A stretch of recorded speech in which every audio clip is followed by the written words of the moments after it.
He was a top prospect for the MLB draft, helped the USA team go to a world championship. I never really thought like I had a, chance in the sport. I got my first offer at 15 to Wichita State.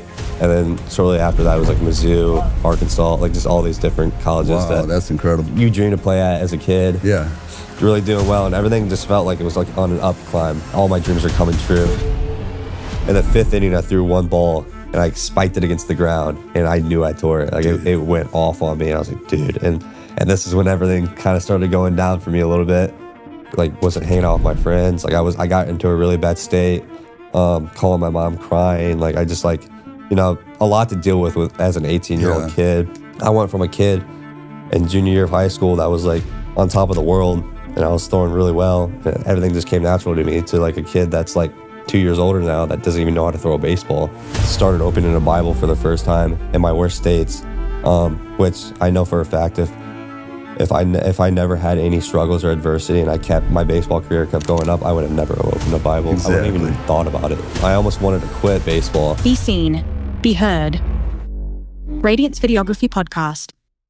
Hey, what's up, guys? It's Jason Dames with Radiance Videography Podcast. Thank you all so much for tuning in today. We have a special guest, my cousin, Adam Hachman. A little bit about Adam is he was a top prospect for the MLB draft, helped the USA team go to a world championship, he's had a lot of success in baseball, is now in college, doing really, really well. And so I'm really excited to be able to have you on today. Adam, thank you so much, man. Thank you. Yeah, I'm so excited about this podcast. Yeah, We've been talking a little bit about sitting down together. Yeah. And I was like, man, we got to get your story out. Kind of, there's so many things that you've learned over the years, through some trials and some struggles and things like that I think will be helpful for so many people. Yeah. And so I'm so excited to have you on. And there's a lot of unanswered questions here too, because I mean my road's been pretty bumpy the last 3 years, but I'm glad that you guys are having me on. It's a really cool place, and I'm excited for this. Yeah, me too, man. Thank you so much for jumping on, because I really think, as we were talking, some of the things that you've learned, other people will be able to glean from, and going through some specific trials recently that has really helped you in your faith and your walk with the Lord as well. So I'd love to be able to get on in all that. But why don't we first just start out a little bit talking about like your background, like just your journey in general when you get started. We were talking a little bit yesterday on the phone, and I'd love to be able for people to kind of hear a little bit more about that. Yeah. So growing up, I was always kind of like the smaller guy, chubby, short guy. Played 3 sports, played baseball, basketball, football. And honestly, like baseball was never like my choice as like a sport. I always loved basketball. And I don't know if it's because I wasn't that good at it, but I played those 3 sports. Kind of going through middle school, never the best player on my team in baseball. Always hit like bottom of the lineup, always had a decent arm, but never that great. So I got through middle school. I almost wanted to quit baseball.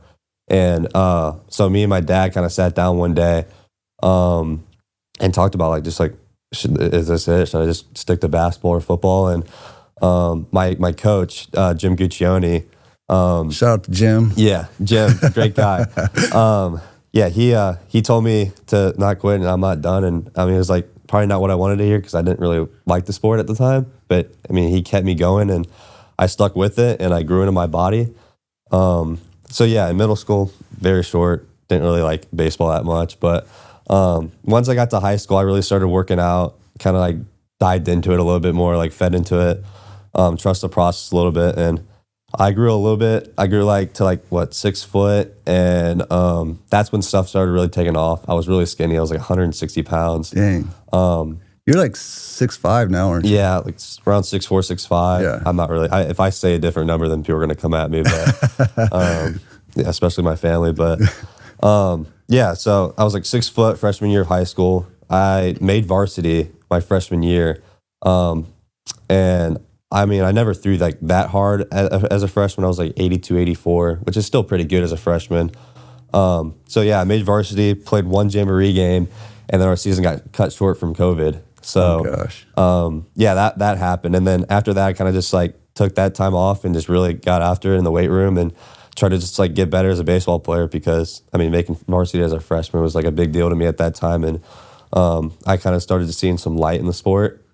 And so yeah, I dove into it.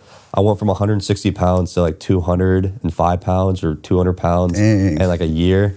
So I really grew into my body. I remember every single night I was like, I just want to gain weight. I just want to gain weight. And so thankfully my mom and dad like spent a lot of money on food with me. I bet there was a lot of food. Yeah, a ton of food. So like 2 Qdoba bowls a day. Now it's Chipotle. I like Chipotle better, but yeah, it's funny because we just ran into each other at Chipotle the other day. Yeah, yeah. So I was eating 2 Qdoba bowls a day, and then like cereal after. I was like making myself feel sick like every single day. I've been there. So yeah, like freshman year to that sophomore year gap right there was huge for me. Like development wise, I grew like 3 inches. I was like 6'3" or whatever. Gained like 40 pounds. And yeah, that's when I kind of grew into my body. So I went from 82 to 84 my freshman year to like topping 86 that freshman summer. And then after that, after I kept working out, I bumped up to like 93 that sophomore year of high school. And that's when I really started getting some attention with like colleges and stuff. And my dream was never to really like, I never really thought like I had a, chance in the sport. I was just kind of just doing it for like the love of the game. Yeah. And I just kind of just like kept going down. I didn't really care that much. And I threw one bullpen my sophomore year of high school, hit like 92 in it, at 15 years old. So that got a lot of attention. That's when everything started really blowing up, and I started getting invited to like all these national showcases. Okay. So yeah, I hit 92. I had all these agents. I had all these colleges coming after me.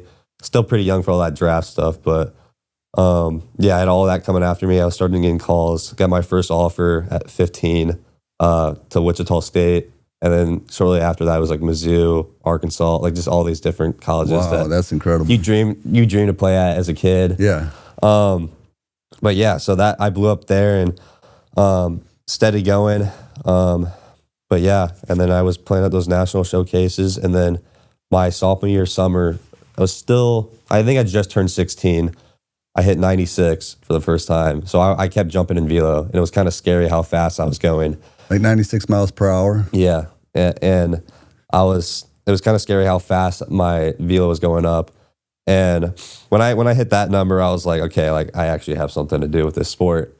Yeah, because you get in like the upper 90s, like, man, everybody's looking at you. Isn't that the case? Mm-hmm. Like even like low 90s now, it's like you can be a good pitcher. You don't even have to be throwing like upper 90s now. You can just be throwing low 90s and have good pitches and mix it up and be good and play at a high level. But yeah, so once I hit that, I really started like getting all these phone calls. I got like pretty much offers from everywhere in the country that I was super blessed about. And, I really didn't have like any sort of faith back then, honestly. Yeah. I just thought everything was just coming to me. Like, yeah, cause I don't know. I just thought I was like, I don't know. I just everything was just coming to me. I didn't really have any faith with God at that point. So yeah, Then I finished that summer up, getting ready for my junior year of high school. This was like my big year. And I ended up still 16. In the winter, I hit 98 miles per hour, which is like unheard of at that time. Now these kids are throwing like 100 miles per hour. But yeah, I hit 98 at that time. And I was like, geez, like I'm really doing well, and everything just felt like it was like on an up climb. Like everything just felt like it was just like the best ever, and like I just felt like my world was just like all my dreams are coming true. And so I hit 98, went to a showcase in the winter, did really well in that, and then came out for my junior year. And at that time, I was ranked like number 5th in the country. So I was like, yeah, like I mean, just like I said, like everything was just going up for me. So yeah, after that, I came in through 3 innings my junior year, the first outing, and I went down with like an elbow thing. I was like, what's going on? Like I thought I tore my UCL. Like, was this like Tommy John? So that wasn't while you were pitching? Like it happened when I was throwing. Okay. So yeah, I went down with that, and I was like trying to like rehab from it the whole year. In my junior year, like for those that play baseball, like or like big into like all like the prep baseball stuff, like your junior year summer is like your biggest year, because when you're in senior year, you don't play summer ball. You just get ready for like the next step, the next chapter. So your junior summer is like your biggest year to get your name out there. So that was right before it, and I was all like, okay, like I gotta really like lock in here and just really get stuff done. And so yeah, I only threw 3 innings my whole junior year. Holy crap! And that's when I had all my attention around me. And so I worked back. I didn't throw the rest of the year. I was throwing like I always felt fine. I just didn't. I felt like a little discomfort. Anyways, I made my return back in June of my junior year summer. So after high school ball, and yeah, so I came back doing a national showcase, which is like one of the biggest showcases you can go to. It's like a PG national showcase. Yeah. Came out there. Can you explain real quick for, maybe the audience isn't really familiar with like what a showcase is? Yeah. Like what's entailed in that? So like a showcase is like where all the top prospects in the country go out there and show their abilities to like college coaches or like MLB like scouts or whatever, and even agents too. Show all your abilities there. It's like where you get your name out. It's not so much of a tournament. It's more like just like kind of just like you just throwing, or if you're a hitter, you just hit in those couple of games, and then you just kind of show what you have. And then it kind of shows like all your stats and all your numbers. So for getting recruited at like that level, like that was huge. So like if you're throwing hard, like everyone at those showcases are just going to throw as hard as they can, just to get their numbers out there and just to show coaches. When in a tournament, you're trying to win and you're with a team. These showcases, it's just like individual. Yeah. So it's a lot of selfishness going on. But yeah, so I went out for that national showcase, which is like the biggest showcase you can go to at that time. And I did terrible. I was coming back from injury. I wasn't throwing as hard. I was still throwing pretty hard, but it was like I was throwing like 95. But there's videos of it online. I was throwing the ball all over the place. There's like 500 MLB scouts. And I was spraying it everywhere. There's like a big glass door. I was at Tropicana Field in Florida, and I threw it against the glass door like 3 times in a row. Oh my gosh. Just completely sailing it. And anyways, so that showcase, if you do well in the national showcase, you can get brought up to like the All-American game, like the PG All-American game, which is like the biggest thing you can go to as a high schooler. That's what really gets your name out there. Like all those kids ended up drafted and everything. So I came back from that, and I threw terrible in the showcase, so I didn't get invited to it. And I never made the national, I never made the PG All-American, which was kind of like expected. I don't think I deserved to because I was hurt and I was coming back. And so I didn't make that. But earlier in that summer, there's another thing called like the PDP, Player Development Performance with USA. So it's the tryout to get to trials for Team USA. So you go, so like your junior summer, like I said, it's like the biggest year, but you go to North Carolina, you do the PDP, and if you make it through the PDP, there's like 100 kids in it. If you make it through the PDP, then you have to go to trials. And then if you make it through trials, then you get to go to Team USA. So it's like a really, really big deal.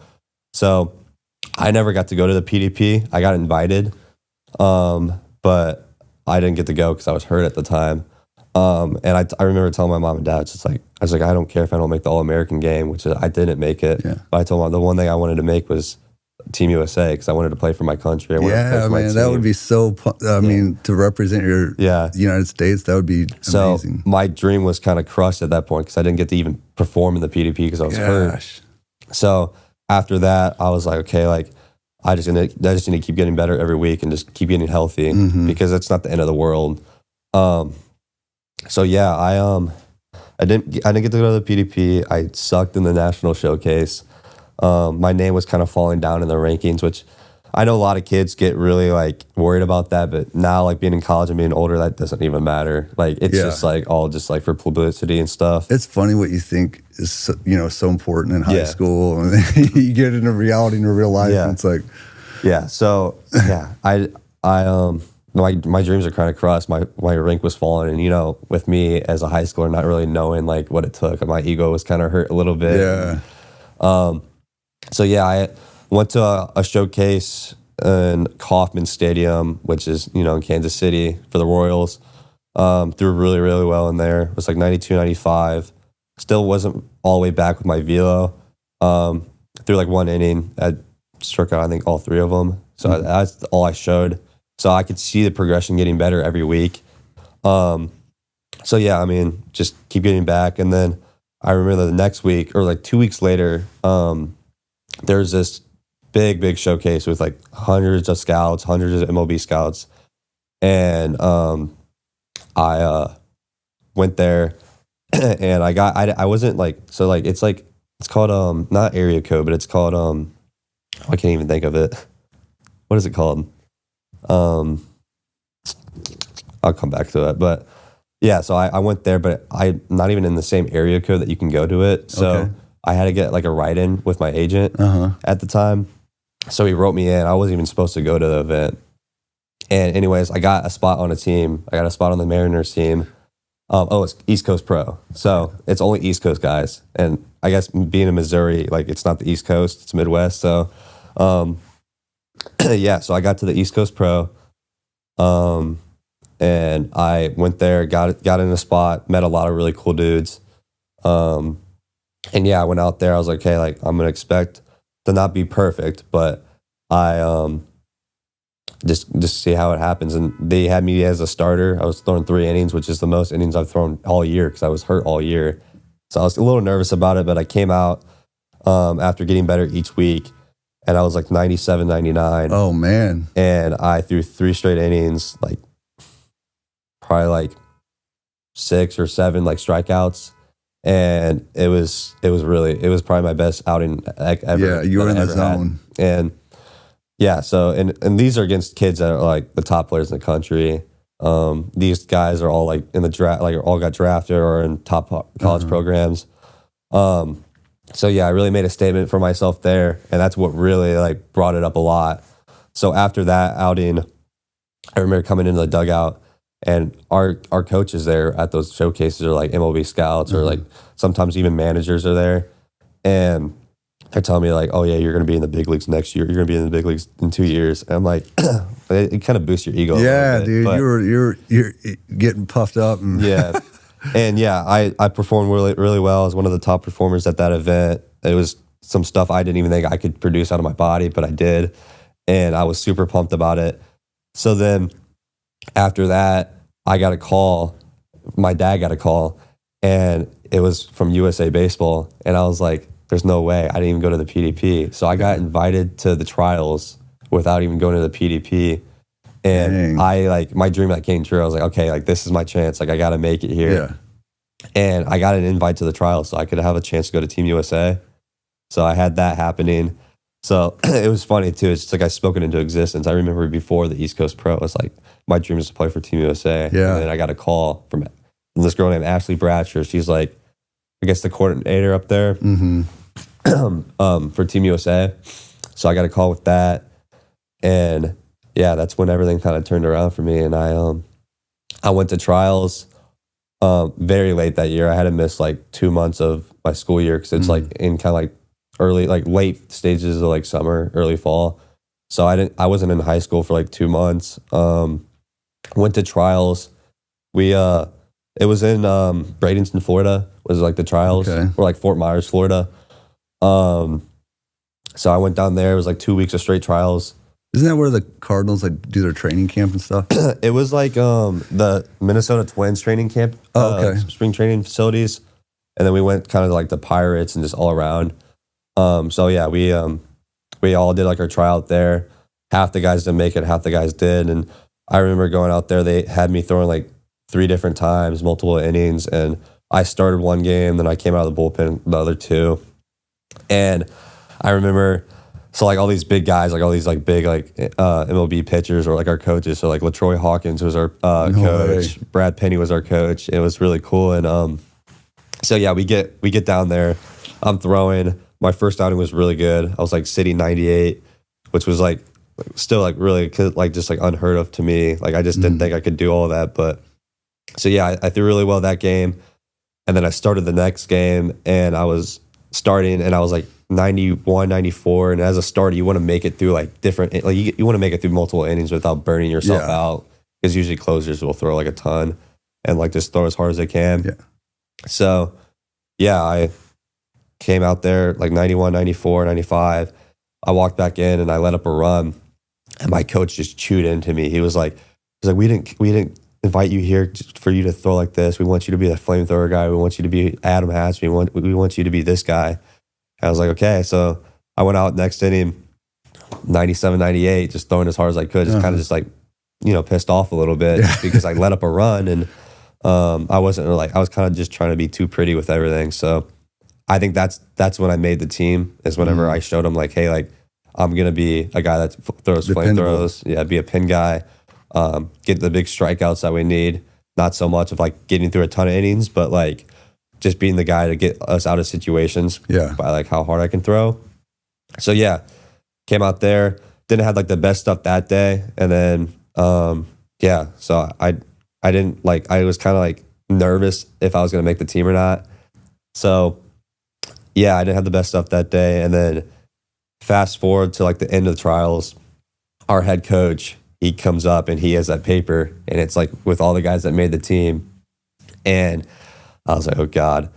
So it was like, there was like 25 guys there or 30 guys. I can't remember. It's like 4 years ago now, but yeah. So he had that paper. He was listing off all the names that made it. And if your name didn't get listed off, you didn't make Team USA. So you were nervous as all get out. And he listed off 14 names, or he listed off like, I don't even know how many people made it. Probably like 16, 17, 18. I don't even know. But he listed off all those names. My name didn't get listed off. And I was like, I didn't make it. Like, I didn't make it. I was the last name to get listed off. So I was like, my heart dropped. Oh my God. After my name got listed off. So I was like, I made it. Like I get to play for Team USA. Oh my with the very last selection. So I made it. Obviously, all the other guys got sent home. Still really good players, like great players. Like these guys are, some of them are even like in the big leagues right now, or like in minor league systems. But yeah, so I made it. I got the call. I got to call my dad, my mom. Wow. It was like all over social media. It was really cool. And I can only imagine how that feels. I mean, to think about that high a level, like most people don't even get a chance to even experience that. It's like, man. Yeah. So yeah, I got that call and I was in tears. Like, I mean, I'm not gonna like sugarcoat it. Like I was crying. I mean, it was a dream. It's okay, man. You can show your vulnerable side. Yeah. And I'm pretty soft with stuff like that. Like when I like have something like that big happen to me, I'm a crier. So I'm not like a hard guy, even though I try to probably seem like I am. Yeah. But I don't picture you as a hard guy. No. I mean, I try to think I am, but I'm not. No, hard mentally probably, but like you just seem like a genuine, like easy, nice guy. Yeah, when that happened, I was like ecstatic. And this is what kind of like was disappointing to me about it, which at the same time, like, I mean, I was so like thankful that I got to go, but this was right after COVID year. So they kept all of our Team USA stuff was like all in Florida. So we just bust up to Bradenton and played the whole tournament for Team USA in Florida. Yeah. But if COVID would have never happened in like the year after that, we would have been able to go to Tokyo. Oh, Tokyo would be sick. But those guys that got to go to Tokyo. And COVID, man, screwed stuff up. Yeah, so. Real quick, if any of you guys are hearing that horn out there, I don't know what it is, a car outside. So just ignore it. It's kind of distracting, but we'll just keep pushing through. So yeah, Tokyo would be sick, but I mean, I was still blessed to play in Florida and have a fun time with all those guys and play with the best players in the country. Made some really good friends with like these guys. And we played. I threw like 12 innings there. It was like a week of baseball. So there's basically, I think there was like 15 teams or something like that. I pitched against Brazil. I pitched against Mexico. I pitched against Taiwan, which is like Chinese Taipei. That's what they called it. Okay. But yeah, so I got to pitch against those guys, and we played like multiple games. We played like against like Mexico and like the not the elimination rounds, but like it was just like if you lost, you didn't go home at this point. So we played South Africa, Brazil, Mexico. Are these all kind of considered like minor league teams in other countries? Yeah, so it was weird. So at 18, like it was an 18U tournament, but a lot of these guys like on other teams are already in the minor leagues because like you can sign with a team like at like 16 years old like across the country. That's why you see like a lot of these Puerto Rican guys. Yeah, okay. Like get in the league at like 18, like Juan Soto. He got in the league at like 18 or 19. and he's still really young, because you can sign at like 16 there. So we were playing guys like him, like at 18. So yeah, we played them, played like 5 different teams. I can't remember. It was like, I can't even remember like all the teams we played, but we played there. We had like, we played Team Canada too. And yeah, we won like all 5 of the games, got into like the elimination bracket. So if you lose, you're going home. You're not, I mean, you can lose 1 game, but you can't lose 2. It's like double elimination. So we played Mexico. I came in, closed it out. Well, not closed it out, but I got through us. Like I got 2 innings under my belt there, and it got us like out of a jam, which was like huge. And I was sitting like 95, 98. Yeah. Honestly, my heart was pumping. It was crazy. So many fans there. I can only imagine, man. Against Mexico, they all had the cowbells and stuff. And all right. It was sick. It was in Florida. It was hot. Is it really easy to feed off that energy? Oh yeah. When you're playing against like those top players and you have those guys on your team that are like the best in the country, it's such an experience because it's like you just feed off of each other. I'm sure it raises your whole game, like in general. Like it's like the idea. I remember when they talked about when Michael Jordan would come on the court, like everybody's stats would go up. You know? So it's probably very similar to that. Yeah. So we won that, and then we got to play Taiwan, Chinese Taipei, the second game, and I ended up pitching in that too. I pitched like 0.2 innings, just to get us out of the jam. But we ended up losing that game. So I pitched like I got 2 guys out, and then I came out, and then the closer came in and finished it off. But we ended up losing that game like 4-3 or whatever. So we only had 1 chance to lose. So we lost. We were done. Ended up playing, I think, Japan after that. And so we were down like 5-0 against Japan in like the 7th or like in the 6th inning or whatever. And we were like, oh damn, like this is gonna be tough to come back. Like, and like we were all wanting to win a gold medal this time. And anyways, the game ended up getting rained out. So we had to continue the game like the next day. So we all got rest. Dang. So it was kind of like a blessing in disguise. Yeah. That game got rained out, but we were still down. We had to like resume it with exactly how it was. So anyways, we had a guy come out. And he threw like 5 straight innings, went into extra innings. And actually, let me bring it back a little bit. It was 3-0. It wasn't 5-0. But yeah, he threw like 5 straight innings, carved everybody up, went insane. And we came back and we won like the second day of it. Wow. In extra innings. Gosh. And that was the semifinal. So it was like, if we didn't win that, we were going home. And so we got to play Taiwan in the championship game of the, of, you know, like just like USA Baseball Championship, just like the World Baseball Classic.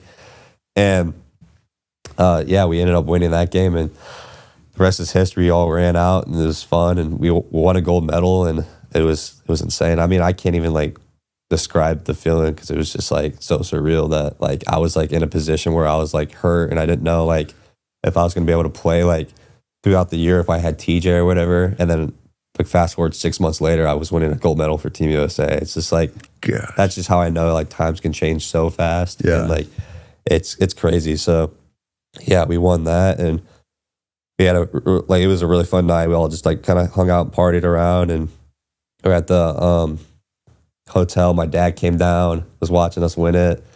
It was such a sick feeling, but so yeah. I can only imagine, man. So maybe fast forward a little bit.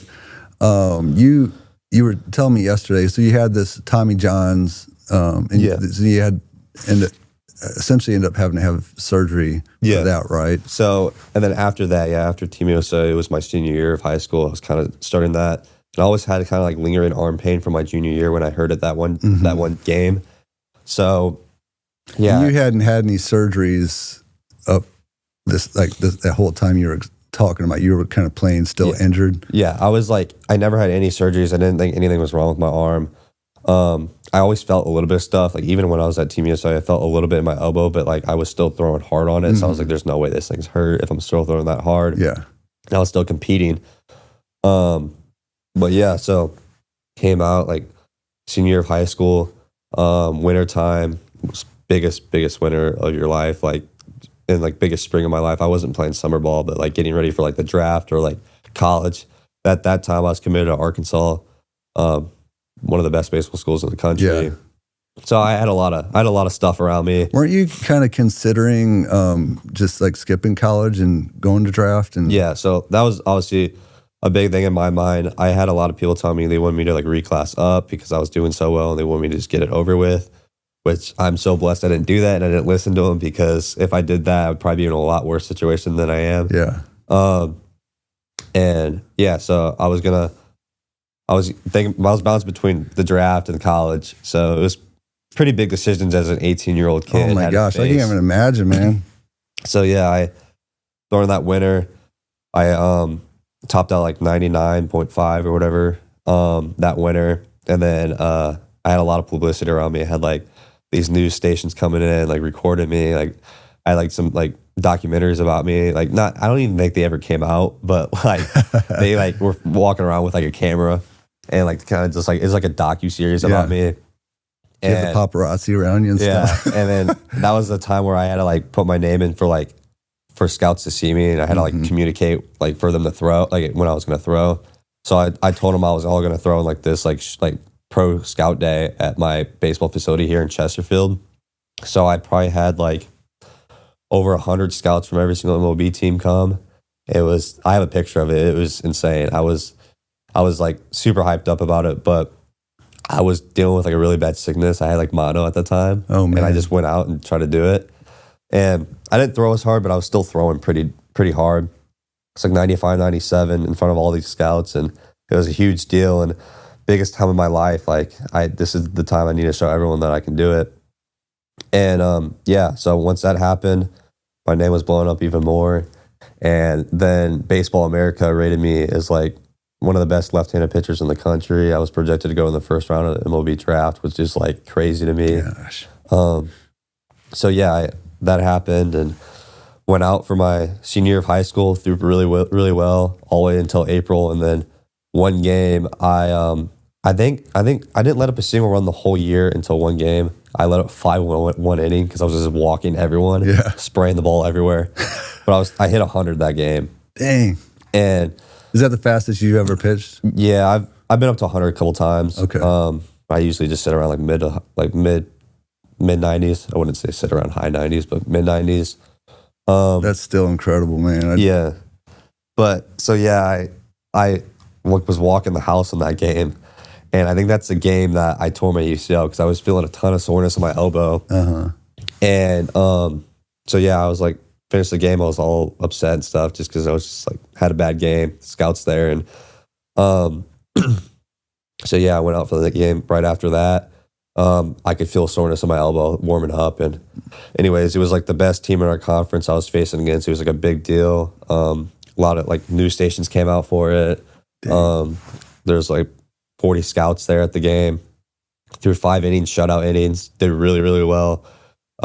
Showed that like what I could do, and then in the 5th inning, I threw one ball and I spiked it against the ground, and I knew I tore it. Like it went off on me, and I was like, dude. And I didn't want to show pain to like the stands because that's where everyone was sitting and that's where all the scouts were. So I threw the pitch, I turned around, looked in the outfield, and I like just clenched my jaw super bad. And yeah, so I finished that inning just in really bad pain. And my teammates came back to me and they're like radaring me behind the stands. You're like, were you throwing changeups the whole last inning? I'm like, no. And they're like, well, you like your velo dropped like 8 miles per hour. I'm like, yeah, like I definitely tore this. So thing. you like finished that game out hurt. Yeah, that's crazy. I pitched on a torn UCL that whole game, I think. So I finished that game out hurt. I was like, yeah, this might be it. I might need to just get surgery. And then whenever I got the news that I needed surgery, I was kind of like almost like thankful because I was like, I've been dealing with this elbow for too long. Let's just get it over with. So yeah, I was getting ready for the MLB draft, and I had a torn UCL. I got invited to like the MLB draft combine, which at the time, my agent didn't want me to go to it just because he didn't want me to just keep talking to media because I've already talked to him so much. Like the whole senior year of high school I had for me, like I had like in-home house visits with every MLB team for like months on months. Like every single team came to my house and did like a meeting with me in person. So I've already talked to him a lot. So he didn't want me to go to that.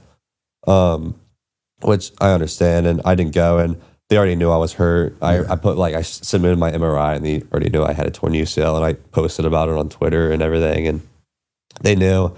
So I submitted my torn UCL MRI, and I was like, okay, like I'm gonna get shorted out a lot of money. I'm probably gonna drop to like the second or third round, which is still really good draft stock. But so I lost a lot of money from that. And then going into it, I remember on draft day, I was like, okay, I probably won't go in the first round, obviously. Second round was looking very minimal. And I got a call from my agent saying like, hey, I'll get this certain amount of money, but I'll probably be like the first couple picks in the third round, maybe the last couple picks in the second round. And at my state, I was like, I had such an ego to me. I was like, I'm getting short out of tons of money. Like, I'm just going to go and prove them all wrong and just go to college. So I took my name out of MLB draft. I was like, I'm just going to rehab this UCL and pitch at the best baseball school in the country. Yeah. And so, I took my name out of the draft and decided to go to the college route. And so I went to Arkansas, rehabbing TJ at the best baseball school in the country at 18 years old. And this is when everything kind of started going down for me a little bit, which, I mean, I think has been great for my, my just life in general. Like, not even just baseball. Like, I think this humbled me so much. I had TJ coming back. Everything was kind of going smooth. And then just looking at videos of me, like, I just had like really bad like mechanics, and I was getting into really bad positions with my arm and body. And I started throwing bullpens, and I was like low 90s, but I was just like felt terrible, and I couldn't get like anything out of my body. And I knew it wasn't like from a strength standpoint, it was more like a mechanical standpoint. Yeah. So I was just like, I don't even know what I'm doing. Like, and I needed help. So I was texting different people, I was calling different people. And then when I was kind of showing like signs of just like not really improving at a big school like that, it's a business. People are getting paid to be there. I started getting the attention taken away from me a little bit. So it was kind of just me on my own, 5 hours away from home. I was like, I don't know what I'm doing. And this is what I was talking about like on the phone with you the other day, like when I kind of went into like a pretty bad state of mind. I was just sitting in my room, staying up late, like 2 to 3 in the morning. I wasn't hanging out with my friends. Like I got into a really bad state, calling my mom, crying. Like I just like, a lot to deal with as an 18-year-old kid, especially whenever he had all this stuff going for him. And then it's kind of taken down and he's facing a little bit of adversity. Yeah. I just didn't know how to deal with it at that time because I was a little immature and I was just young. I started slowly like making progress, just like taking it day by day. Knew I wasn't going to pitch that whole year. And then we ended up being the #1 baseball team in the country that year, which is pretty cool. It's pretty cool to be a part of that team like that. Yeah. Even though I wasn't playing, even though I wanted to play really bad. Yeah. It's got to be really hard kind of sitting on the sidelines knowing that you have the skills and the potential and you want to help them win. And it's like I would just sit on the bench and like watch these pitchers throw, and I'm like, oh, I've done that before. I could do that. But like, all right, throw a bullpen, it's just like not there. Yeah. And just to me, it was just something brand new. Real quick, I would love to back up just a second. Do you think you were talking about how you went in this funk and your mechanics, went off? Was there like something like kind of mentally going on there with you from like why you were pitching different? Yeah. Or like prior to you hitting that kind of? So I feel like a lot of things when you get like surgery done, you get cut open and your brain and your arm are like, yeah, it's hurt. Like we're rehabbing, we're getting back. It kind of sends like some like, I don't know, like thing into your brain where it tells you like, hey, like be careful on it. Stay like I don't know, just like be careful on it. Don't like overly push it.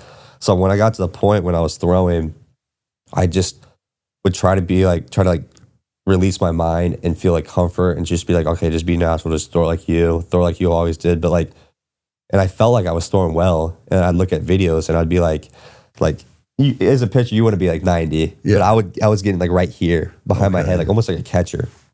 I was like, how am I doing this? Like, and I couldn't throw hard because of it. And I think a lot of it was just mental. Like it has to be mental, because the last couple of years I figured it out. It's all been just mental. And I was just so confused, and just confused about it. But like whenever your brain's telling you your arm's hurt and like it's not really hurt, like it's weird. Like you can think a whole different way, but your brain is perceiving it as completely different. Yeah. So it's like a protective mechanism. It's weird. It's really weird. And that's what I've been really fighting. And that's why I honestly started picking up like reading books and stuff to like, I don't know, soothe the mind. And I always hated reading, but like it's something I kind of do now. I was like that when I was younger too, but you know, as I got older, I started really enjoying reading, especially things that I was really interested in. You know, like in high school, and when you're younger, you're just wanting to have fun. And So I was just like so confused. It's just like it's a weird thing. Like your brain can play crazy tricks on you, and I think that's definitely a big part of it. So didn't throw that whole year.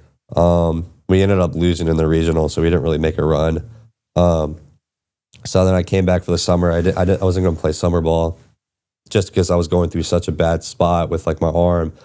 And I was just trying to get better and better each day. And I was throwing here at a place called Ace Baseball Development, which I've been going to for 6 years now. And yeah, I was throwing there.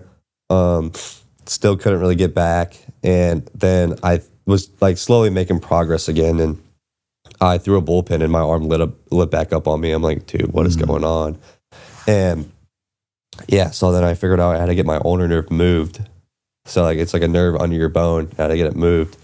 So I texted my trainer at Arkansas, I texted my coaches and stuff, and they're like, hey, like I have to go through surgery again. Like I'm probably gonna miss another fall. Gosh. And then they called me and they're like, hey, like with all the guys we're getting this year, like we're gonna see like limited innings with you. Like unless you can come back since you're missing another fall, like we just haven't seen you. Like we want you to come back, but like we just haven't seen you throw. So like we can't like guarantee innings. So I was like, okay, like I'm gonna hop in the portal here. Like I got to do something to get innings. So yeah, I hopped in the portal. I got a lot of attention again. Still kind of in a bad state. I just got surgery. Ended up transferring to Kentucky.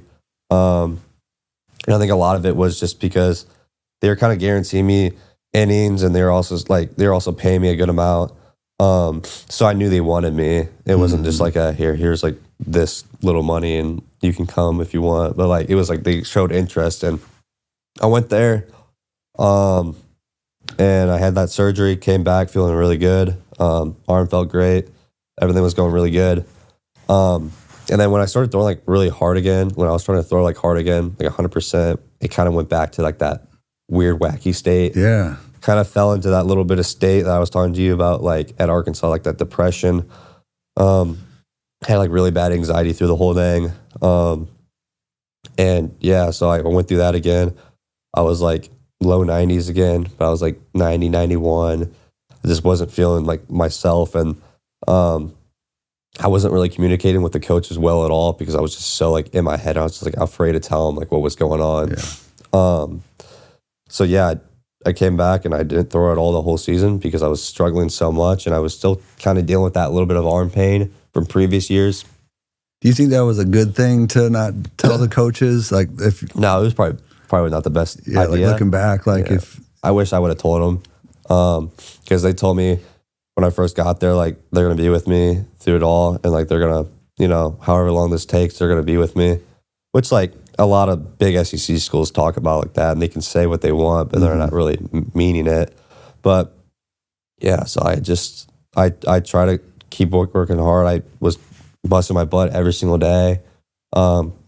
Really, really like working my hardest to like get back. I've always been a hard worker, but this was like something different. This is my year where I'm going to be healthy and I'm going to be able to pitch like in the spring. And I still had those weird mechanical things. I was getting stuck in my back leg, which is like when you dip down and you go down the mountain, I was getting stuck. I was getting stuck with my arm. There was some weird stuff going on with my body. And I was like, doesn't even look like I've ever played baseball before. Yeah. So I was like, I went from a kid in junior year of high school that was like on top of the world, and I was throwing really well, and everything just came natural to me, to like a kid that's like 2 years older now that doesn't even know how to throw a baseball, because it's like you're trying to learn and train your brain to throw a ball again. Gosh, I bet that's got to be so like mentally hard to kind of wrap your mind around. Yeah, so I was so mentally exhausted. I couldn't like even hang out with my friends because I just felt like I didn't belong. I didn't even feel like I belonged on the team because I was just like, dude, I just didn't feel good at all. And so yeah, I came out, didn't throw at all. Was scheduled to throw on summer ball, Told the coaches like, hey, like I need to fix this. Like I need to fix this.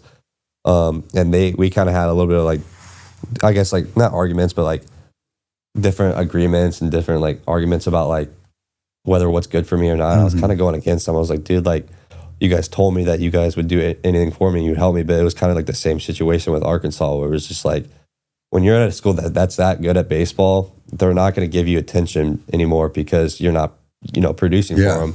Which is like, I know a lot of kids will say like, oh yeah, that's messed up, but like at the same time, you got to also treat it like a business. Like that's their job. So I understand what they're doing. And yeah, I was like, I was kind of having disagreements with them all about it. I was like, dude, like this is not going to help me if you just keep throwing me out there and having me pitch on this thing that's just not fixed. Like my mechanics are terrible. And they recruited me as a guy to throw hard for them and be the guy I've always been. But I couldn't be that guy if I wasn't like, training myself like how I needed to be. Well, it seems like too, like if, like even like professional sports, it's like, you take a guy like Patrick Mahomes or somebody, is performing like crazy, but when they're not at, the team's not the level, then it's like, you got critics like, you're trash, Yeah. And so I'm sure you probably, I don't know, was it like that? Like hearing from outside sources, media and stuff like that? Or? Yeah. So yeah, like at Arkansas, when I transferred, I had like, whenever my name got put in the portal and I got posted all over the place, everyone was just like, oh yeah, he probably just got cut. He's not good enough. Like, or like, and then some of them were like also really good about it. Like too, like, I mean, how hater, like people online will just talk and stuff. So I didn't really even look at it, but a lot of people were like, oh yeah, he's just dealing with TJ. Like he's going to be back and better. And just like all different types of like sayings. And then went to Kentucky. It was supposed to be like the main guy. And I had more media come after me. Like, where is this kid at? Like, why is he not throwing? I had people coming up to me in the middle of the games, like off the sidelines, talking to me like, hey, where you at? Like, why aren't you throwing? I'm like, it's the last thing I want to talk about. Yeah, like, exactly. I'm done talking about my journey right now. Like, because I just wasn't in the state of mind to talk about it. Like, I couldn't. So, yeah, I was so mentally exhausted. I think that's why I fell into that depression, because I was just mentally done with everything. I was just done with it. And I was far away from home. I couldn't lean on to like the people I've been with my whole life, unless I called them. But I mean, it's not the same. Yeah. So my mom would come down and see me here and there. My dad too, my sister and her boyfriend, and even my girlfriend too. But yeah, so yeah, I struggled a lot my Kentucky year. And whenever we were having those disagreements, they kind of just told me like, hey, like, we think you should probably just hop in the portal. I'm like, yeah, like I'm just gonna hop in the portal. Like I don't think this is working. And so I hopped in the portal. I was like, okay, I need to go to a place that I'm gonna throw and that I feel really comfortable at. And I was like, I'm gonna just keep busting my butt and just try to get back to me. And the biggest thing was just be mentally free. Yeah. More than anything, especially my parents and like even me, like they were more worried about me mentally than like anything, because I've gone through a lot at this point. So I transferred to Lindenwood, close to home, not as good as a school of like as like Arkansas and Kentucky, like still a great baseball school, great guys, but like you don't have like that publicity around you as much. And went there, I was like, okay, I'm gonna get some innings here. And now like at the point I'm at, I got that shot that summer. So like the summer before I transferred to Lindenwood, I got a steroid shot in my arm just to get that lingering pain out, because I could still feel it here and there. And I was like, this is probably the reason why I am not throwing how I want to, because it's like I started to figure out that like, okay, I'm doing all these mechanical drills and I still can't get back to where I am. It has to be something in my brain. And I had tons of people telling me that. So I was like, I'm just going to get a shot and I'm going to see if this can clear all of it up. And it did. I felt like Superman. Yeah. I felt crazy. Like I felt like I could throw a bullpen and then throw another bullpen right after that. Like I felt really good. So I guess that was kind of a little bit like a Band-Aid on it, huh? Yeah. That's literally exactly what the trainer said. And so, yeah, I got the shot and I felt amazing. And I was going into my fall for Lindenwood. I was like, okay, this is going to be the year. Like I'm going to be able to throw and be fine and stuff. And yeah, I was setting myself up really, really well there. I was with a lot of my hometown friends because they play at Lindenwood. I was with my hometown coach I played with a lot. Like he trained me a lot. Yeah, I was throwing harder again. I started seeing numbers from high school. My mechanics were getting better. It's like, hey, it's kind of crazy how the brain can trick you. So that's when I really learned it. learned about like how the mind is, So powerful. Yeah. it's a powerful thing. And so, yeah, I was throwing really well. And then my one bullpen, my forearm shot up. I was like, oh my God, here we go. And yeah, they just said it was like a forearm strain. I didn't feel it in my elbow. So I was like, okay, I'll just take 2 weeks off and just strengthen my forearm up a lot, because they just said my forearm was really weak. And I did like these scores on my arm, and they just said they were super weak. So I was like, okay, I'll just strengthen it up. I did that for 2 weeks. I did a really good job on that. Came back, tried to throw again. I just couldn't even throw a ball anymore. Like, it was just shot. And I was like, dude, like, I don't know what this is. And yeah, I got the MRI after taking multiple weeks off, and they said that I completely tore my UCL. I tore the brace off my initial UCL that they put in after surgery. I tore all my flexors, and I had tons of scar tissue on my ulnar nerve that I got moved. So everything was just blowing up, and I broke down in tears, called my dad, told my agent, told my mom, just told everyone, honestly, that I was close to. And I was like, I don't even know what to say. Like, I don't know what happened. I don't know. Because I'm sure at this point now you're probably thinking, man, this might end my whole career. Yeah, it's just like, oh, the doctor or somebody's like, hey, if you don't get this surgery, you'll never be able to play again. I was like, I'm going to have to get it if I want to keep playing. So my dad, the first thing my dad told me on my call was like, do you still want to play? I was like, yeah, like, I'm going to do whatever it takes to keep playing. So got the surgery. But yeah, and that's kind of where I'm at now. I got the surgery, and I'm 2 months post-op today. So if you think about it, like, each month it keeps going by faster and faster. In 10 more months, I'll be throwing 100% again. And I think this is kind of finally the clear cut of everything. Yeah. I'm finally back. My arm feels great. So it's the first time my arms felt great in a while. And yeah, this is where kind of like the faith comes in a lot. Like, I know I haven't talked about it. No, yeah, I'm really excited about talk about this part, because, we talk a lot about faith on this podcast, and, how I'm really excited to hear, some of these struggles. We were talking on the phone a little bit about, like, how it's helped you overcome, like, mentally probably where you're at, but also the side of things of, like, God can use things to teach you so many different, so much stuff. And that's what I loved about in our conversation that we had, is that sometimes I really do think that God allows you to kind of go through some of these trials, because you don't trust. It's harder to trust God when everything's going really smooth and really easy.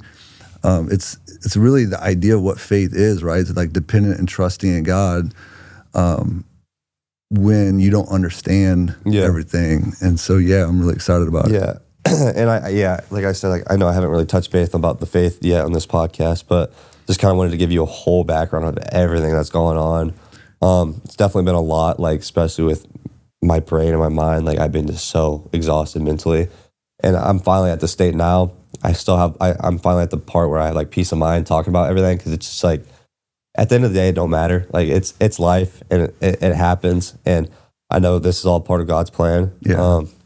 And God wanted me to have this surgery, and I don't know for what reason, but I mean, He wanted me to get it done just because, like, I've already had enough, and it's probably just another clear of my mind. Just get it done.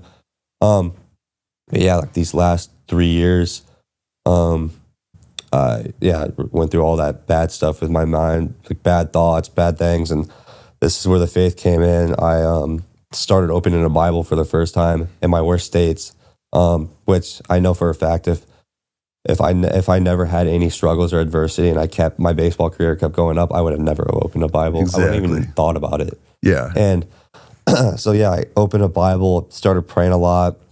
Obviously, this last year in 2025 was a really bad year. I had 2 surgeries. Both grandparents passed away. My family had a hard time. So I mean, it was definitely not the year I was wanting. But this is, like, what's been really changing my faith. It's just, like, been praying a ton, opening a Bible, and, like, now, like, what I really understood is, like, with God, like, I always thought if I prayed, He would bless me, and, like, I'd get it, and, like, like if I pray into him, I would build a relationship with him. But like, you know, I thought if I like opened a Bible and just read, like, I don't know, I'd be closer to him. Change. But like, that's not what it is about. It's more about building a relationship with him. It's talking to him. It's serving him. And I just was never doing that stuff. And because so many people take the view of like God is just like a genie, like it, you know, it's always just like a one-way street. God, give me this, give me that, give me that. And like you said, God is seeking after a relationship with us. It's kind of the whole story of the Bible, and God drawing us to him and submitting under his plans and his kingdom and stuff like that. But we're like, I hear you saying too, from things that you were talking about earlier, is, and I think it's a trap that we can all fall into, is we can essentially sometimes create an identity in something external in our life, whether it's baseball or a relationship or a job or a career. And our identity and our satisfaction is in that. And so whenever something in life doesn't go the way we want it, that identity that we have and our satisfaction and our joy aren't there, because that's what supposedly brings us our joy. But I talk about this a lot on our podcast, is like, man, when you can get to a place when you're satisfied in Christ and love and his relationship, it's like, I think how the apostles were able to say, hey, count it pure joy when trials and tribulations come your way, like in James chapter 1. It's not that when life's sucky, it's just like, oh, I'm just so excited that all this stuff is happening, but it's knowing that God loves you, he's with you, and he's walking with you, and he's been there before, and you are satisfied in his relationship. Then it's like these other things don't play a big as a role emotionally or spiritually, because I find my satisfaction in God, and I can still have joy in it. And like that's the biggest thing. It's just like I said, like the mental stuff. Like I was like, okay, like nothing's working. Like I can say this and I can say that, or I can try to like be happy, but I was truly not happy with anything. So I was like, I just gotta, you know, trust in the Lord. I gotta do something. I gotta like build a relationship with him. I gotta show him that I care, that I'm here, that I believe in him. And so I mean, just been trying to build a relationship with him since then. And like I said, started opening up a Bible. And I remember this year, actually, before my surgery, I was going to go see the doctor to get my MRI reviewed, which was the MRI that told me my UCL was torn again. And I told him, I prayed before, I was praying every single day before, and I was like, God, I was like, if, like, I don't even know exactly how the prayer was, but I was just like, just please heal me. Please give me to like peace. Please like help me understand what's going on. Like whatever it is, help heal me. And then I got told the news I had to get surgery again, which I never thought that was going to be the case, because it's like I just got TJ 2 years ago, and now I'm getting it again this year.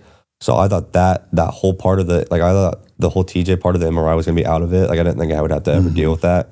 But when I prayed that, I told him to heal me. I told him to help me get through this, and I had to go through surgery again. I had to learn how to go through surgery again. And now looking back on it, like he actually did answer my prayer, because it's like, whatever it is, I know sometimes you don't want to hear things, but he heals you with stuff you don't want to hear. Like I mean, I didn't want to hear I had to go through surgery again, but like ultimately I got healed. He's helping me get through this. And so that like prayer did get answered. And I know like back then, like I used to always like come out to God and be kind of like frustrated and be like, why don't you never answer me? Like I would just kind of break down about it and be like, when I was especially going through all these times and I was in my room and didn't want to even leave my room and hang out with my friends.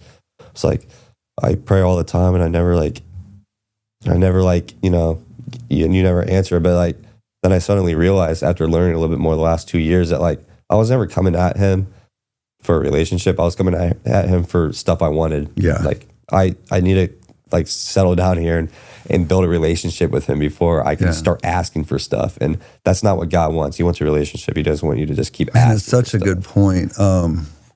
It was making me think of, it's a popular scripture, but it's in Romans 8, I think 28, where it says, God works all things for the good for those who love him and are called according to his purposes. And I think in a lot of ways what we do is we pray and we want to ask God to essentially work things out according to our purposes, right? Yeah. And it says he works things out for his purposes, right? And so sometimes I think it's like he works things all out for good, but it may not be the good that like you think you need. He's got something better, but it might be going through a different way, and we're like sitting here like, God, well, you're not answering my prayers. But in reality, it's like, man, hey, he's like a dad. It's like, I love you more, and I've got something better for you. Yeah. And you don't see everything in the moment while you're there, but God sees like this bigger picture. Yep. And that's where like this faith comes in, right? Like knowing he's got something good. It just may not be the good that you think you need at the moment, right? It's like when your kids are little, I got kids, it's like if you gave them everything that they wanted or thought they wanted, you realize as a parent, like that's not going to be good for them. Yeah. That's, I mean, as a human too, it's like, and not obviously understanding everything, but like having 3 surgeries in 3 years is not called for at all. And I don't understand it still, but that's when faith comes in, like you got to trust in him. Because if you don't, then, it's not going to work out in your favor at least. But yeah, I mean, it's crazy that my darkest times, that I lean to him more than anything. And yeah, I mean, that's really how my faith has came apart. And like my, Grandma Rosie and Papa Buck both passing away this year. Yeah. Those two were the biggest people that really pushed my faith. Like I can scroll back on like old messages and it's all Bible scriptures. It's all these readings. It's all these things. And they've always pushed my faith since I was a little kid and I didn't even understand it. So it's so incredible. I have so many fond memories of Uncle Buck because I used to go over there for Bible studies on a regular basis. There was times where I was just really like questioning so many different things. And he was just such a solid foundation for me. And we worked together for about 5 years with my dad. He had a heating and cooling company and we'd be hanging ductwork and we'd just be having these like great theological conversations. And I can always look back to those times with him where like it was so solidified a lot in my faith. And so I can totally relate with where you're coming from. Yeah, and I mean, it's kind of like, I don't know, always talking to him, he would always bring up God, and Grandma Rosie would always bring up God, and dealing with their passings this last year, it's just like, I've also had peace of mind knowing exactly where they're at. Oh my gosh. I remember seeing Grandma Rosie just like, even a month ago, just like, not doing well at all, and she would just tell me like, I'm ready to go see Jesus. Like she was asking me like, make sure like, Jesus. And it was all about Jesus. And whenever you see somebody that's going through that hard of a time and their mind is on God, Jesus, heaven, like Holy Spirit, whatever, like whenever it's on like that topic and it's not about themselves, like it really brings a lot of light to you and kind of just opened up a little bit of a spark into me. It's just like this life is not about baseball. Like it's not, because my whole life has just been baseball. And I was like, I gotta really just like trust in him. I gotta, like, just life. I just gotta trust him. I gotta be faithful to him. Because I mean, my 2 grandparents like talked about him my whole life. Yeah. And, I finally started understanding it until this last year. So, I mean, it's crazy. I mean, I know a lot of people have these stories where like they have like crazy stories where like it's like their face changes in one night. Like you probably hear this all the time online, and most of the time like that's how people think it is, but like a lot of the time it's not. It's like a growing process, and I didn't understand that. Like I'd pray like whenever Grandpa passed or before he passed, and even with Grandma, I'd be praying and be like, please reveal yourself, do this, and do that. It's like it's not what he's going to do like most of the time, because he has a different purpose and he has a different plan.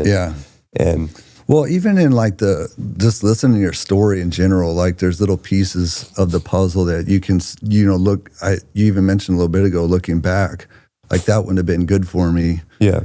And you see God, like, it's so easy to look back and see God orchestrating and working through that. But it's like when you're in the moment, you don't see it. And that's why I always encourage people all the time that are going through it, man, like, hey, I know it's hard to see right now, but like God sees this bigger picture, right? Like we don't understand it, but when, 5-10 years down the road, you're going to look back and be like, oh my gosh, like God was walking with me and there with me.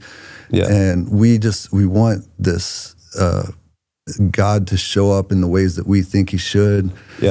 And I've learned so much these last 2 years, like baseball wise, I've learned a lot, but like just life, like how to live it, like how to live like properly.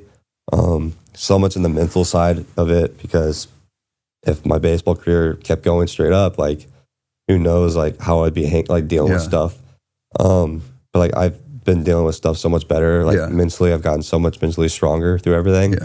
And I think it's all God's purpose. It definitely is all God's purpose for me going through this. Yeah, because if you would have just kept going in an upward trajectory, you probably wouldn't have the mental strength and the faith.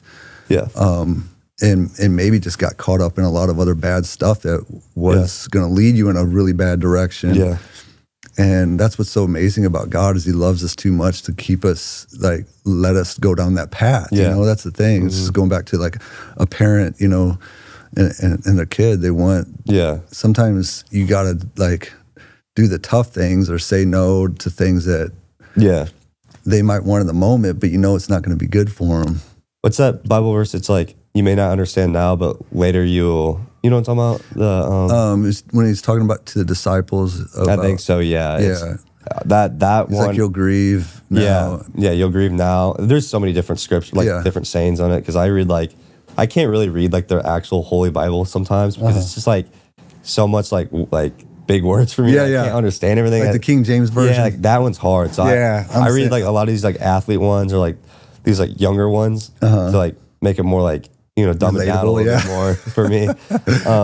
So there's so many different ones for that, but like that verse always sticks out. I see it everywhere too, like just like scrolling through like TikTok or whatever. But I mean it's crazy, like how times can change, and like how I said when I made Team USA, like times completely changed for me in 6 months. Like I was like all upset that I hurt my arm. I thought I was gonna have to go through a surgery, and I was gonna like I didn't think I had a chance to play for Team USA. And then 6 months later, I won a gold medal for Team USA. So like times can change really fast. And then fast forward, like high school, everything was going well, and then 3 years later, it's like all went downhill. And then now I'm finally like strong in my mind, and I feel like I've learned so much. Like I think he wanted me to take a step back from baseball, because that's all I've ever known. Like I didn't like care about school. I didn't care about school. I didn't really have anything else in life, because I really wanted just baseball and baseball. And I think he wanted to slow me down a little bit, because it's just like, baseball's not your life. It's like, I finally started getting good grades. Like now like a 3.5, 3.7, like last year I got a 4.0. Dang, man. I got in the dean's list. Well, I think like started caring for people more. Like, oh dude, it's just like, I don't know. It is really crazy how like when you go through big struggles, like, I mean, things change so much. Well, I think that's what I was going to say is, this is an awesome podcast, because I think it'll help people in two different ways. Like maybe you're the young guy out there having success or whatever, and you can see Adam's story and maybe not want to fall in the same trap, right? Or whatever. Like, I think that's really good. But then on the other side of the person that is like actually going through it and realizing, man, like, hey, there's a bigger picture. There's hope for me. Like, and God does have a plan, even though I don't see it right now. Like maybe you're encouraging both of those. And, maybe those are some of the reasons why, other reasons why God has, brought you through that, to prepare you for helping other people out in the future, doing more podcasts like this or whatever it is, man. Like it's so neat and encouraging. So hopefully that helps a lot of the audience. And I will say that like I do have a lot of people like younger than me, like freshmen in colleges, and like just guys I don't even play with too, like come to me and like they just want to talk, and like they want me to like share my story and, you know, like talk to them, to like help them, like comfort them a little bit. And like it's really like heartwarming seeing guys like that like come to me and like ask for help, and I can actually be something like helpful to them and like be a good resource to them. Because it's like, if I never went through all of this, I wouldn't be helping these guys, and I wouldn't be a voice for these people.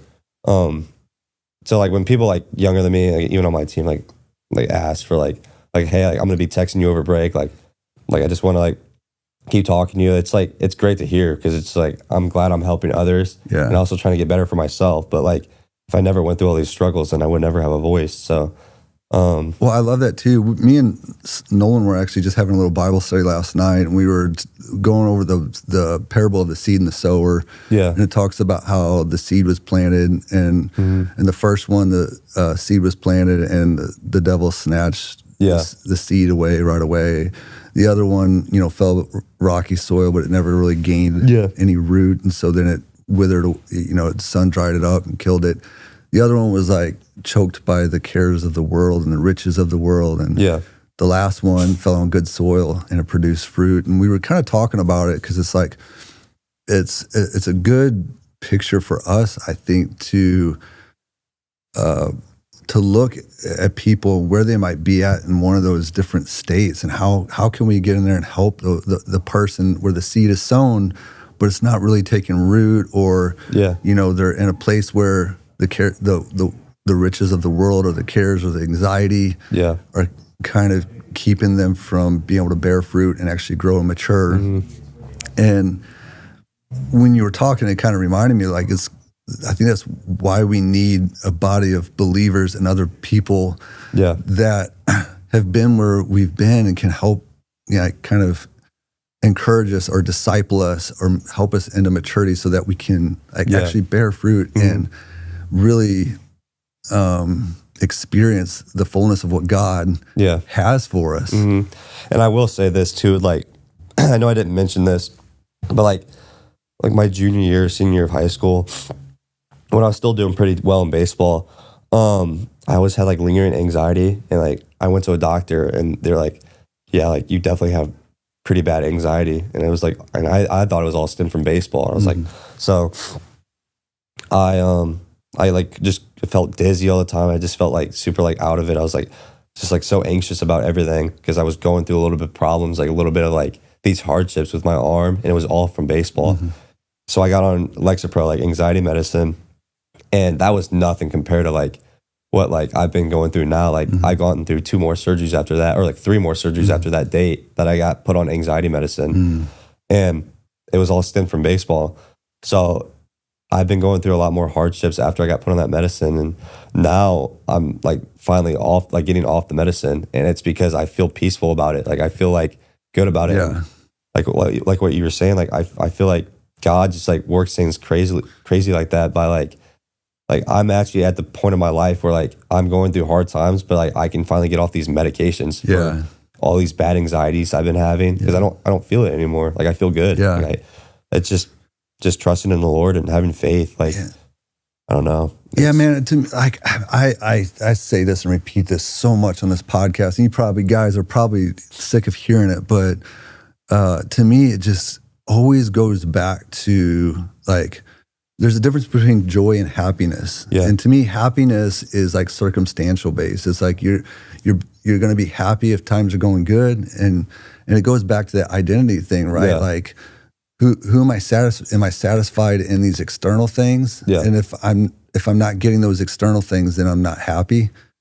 Or is your satisfaction coming in Christ? And when the satisfaction comes from Christ is where I really believe joy is. And joy is rooted not in circumstances, but just having faith, right? And knowing and trusting in God, knowing that He loves you, and being able to rest in that, and rest in knowing that God loves you, brings so much peace. And man, for the audience that is listening, like, just like give it a shot, like trust in God, know that He's got a good plan for you. Do what Adam talked about, like get in the scripture and let it just sink in how much God truly loves you. It's amazing, like, to think about the God of the universe caring so much about you. I have, kids, and there's nothing there's not a greater joy than having kids. Yeah, I can only imagine. It's amazing, but you want to see the best for them and having that love for them that you can't even describe. But knowing that God's love goes like a trillion times bigger than that, and realizing that is such a weight off your shoulders, and realizing that you don't have to carry all that, and that God does have a plan, even when it's kind of sucky or things just don't seem right. Yeah. Like there's a scripture that really helps me out. In Acts chapter 20, Paul's like, everywhere I go, the Spirit is warning me of trials and tribulations. But he says, my life means nothing but to do the will of the Father. Like he was just so content in him. Yeah. And knowing it's like in the Psalms where Psalm 22, where it says he leads me by still waters, and he's a good shepherd. Yeah. And man, it changes everything. Yeah. And I remember too, like always praying, but like, Lord, be my shepherd, Lord, like just like saying all this stuff, and nothing ever worked. And I was just like, I'm just asking for too much. Like, so yeah, I mean, well, I think it probably was a mind shift thing, right? A heart shift. Like, it was like when the difference between like, God, I'm really ready to submit to you versus God, I only like love you if things are kind of going the way I want it to be. Yeah, it's crazy how he works, and I mean everything's for the better. Yeah. Like I just said about the medication, like I hopped on medication because I was going through really bad anxiety, and now I'm off of it. Yeah. And I'm even going through harder times now than I was back then. It's just like if I didn't trust in the Lord and I didn't have faith, like I wouldn't be in the position I'm at now, and I wouldn't be able to even talk on this podcast because I'd be so like down about it. And you know what I mean? Like it's just, man, that's amazing to hear. Well, I can't wait to have you back on. You know, for sure. A little bit down the road and hear what's transpired in between now and then. You know, like you said, your arm's kind of getting back. In good shape, and for sure. Yeah, I start throwing this March, so I know it's 3 months away, which seems kind of like a little bit of time, but it's going to come by so fast. And before you know, I'll be throwing live in game in October. So it's going to go by fast, and just keep trusting in the Lord and just, you know, stay mentally strong, because that's what you can do. And that's what I've definitely improved a lot on in these last years. Like I can look back at it and have a negative aspect and be like, hey, like I haven't improved at all. Like I haven't got better at baseball. I've only gotten worse. But then you can look at it in a positive way and be like, hey, I've actually like learned a lot of good, valuable stuff. I've gotten mentally strong. I'm like, I don't know, physically I'm not completely there yet, but I will be there. Yeah. But like, I think for me, and what I've kind of learned from God is just like these last years and struggles with me, and like even everything I've gone through in my life has just been a learning curve for me. Yeah. And him just teaching me the ways.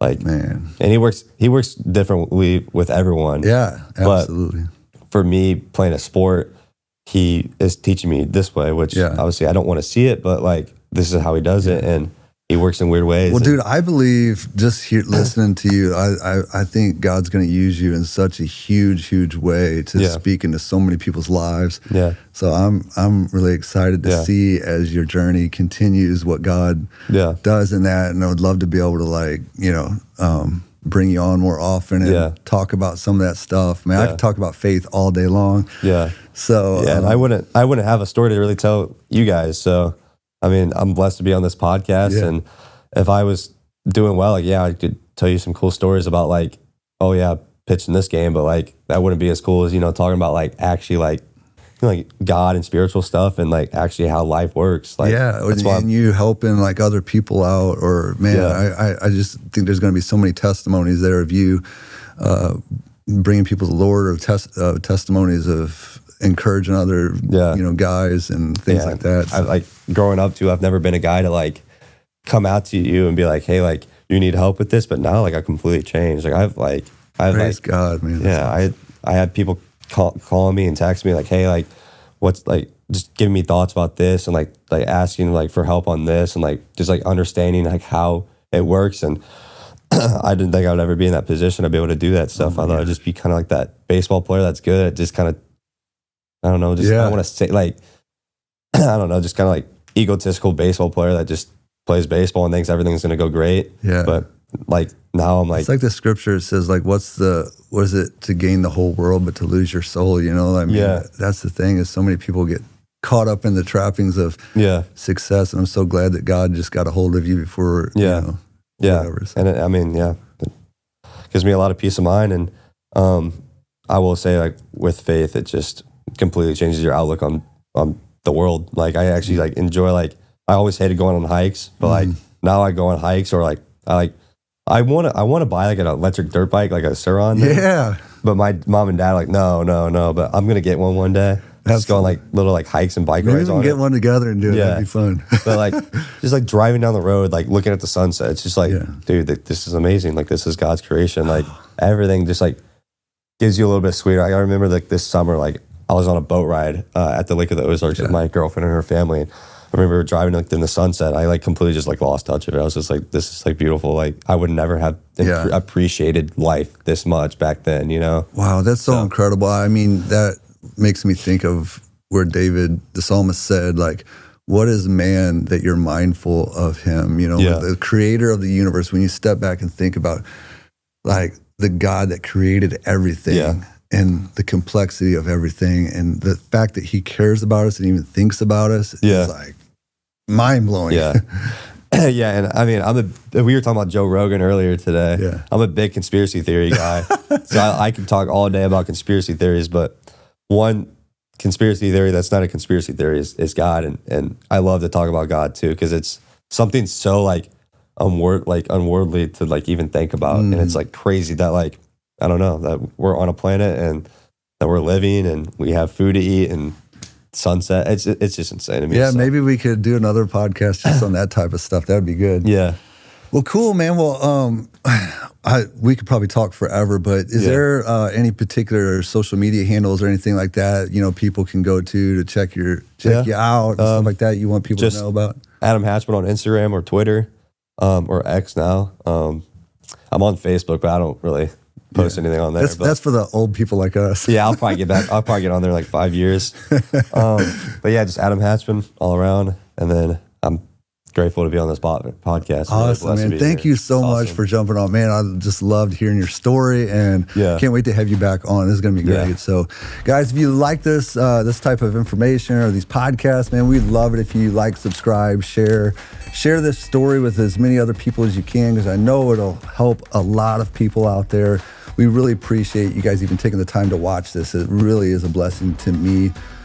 So if you have any questions or anything like that, share it in the comments below. Do all the things that people tell you to do, like subscribe, whatever, blah, blah, blah. So with that said, guys, have a great day. God bless you, and we'll see you next time. Thank you.